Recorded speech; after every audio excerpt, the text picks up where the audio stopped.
Bonjour à tous mes amis des réseaux sociaux. Aujourd'hui, je voudrais vous parler d'un sujet qui a trait à l'économie et à la monnaie, mais aussi à la sociologie de nos élites. Pour dire que quand on veut faire des réformes dans nos pays et que ça touche les intérêts des Occidentaux, il y a des forces intérieures qui luttent beaucoup plus impérieusement contre ces tentatives pour changer les choses que les forces occidentales ou les forces étrangères elles-mêmes. Regardons cette question de la monnaie. Il est indispensable d'évoluer et de changer. Nous savons que c'est une question technique. Nous savons qu'il va falloir élaborer un autre schéma.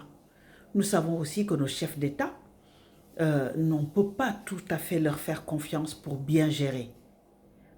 En particulier, Patrice Talon, qui vient de bâillonner son opposition en l'empêchant de se présenter aux élections législatives, comment peut-on lui faire confiance? Il n'empêche, il a eu le courage, en tant que chef d'État, de parler à haute voix de ce sujet dont toute la jeunesse de la zone UEMOA parle tous les jours. Même s'ils ne comprennent pas les enjeux, comment ils voudraient que ça évolue. Mais ce qui me désespère, ce qui est absolument pas compréhensible en ces années 2020, c'est de voir que les cadres moyens, les cadres supérieurs de nos pays bâillonnent ces expressions, nous font même peur en nous disant « arrêtez de parler de ça, autrement vous n'allez jamais pouvoir arriver au pouvoir ». Et c'est même de nous présenter comme des gens qui ont apporté le chaos, qui sont des amateurs.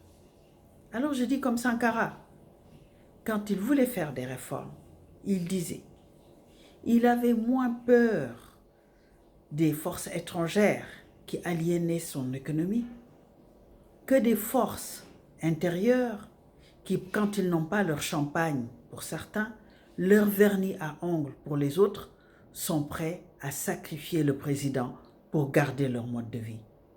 Ce sont véritablement là les freins d'une véritable révolution économique dans nos pays. Et c'est là qu'il faut faire le travail pour que ces espèces de complexes, comment peut-on les appeler?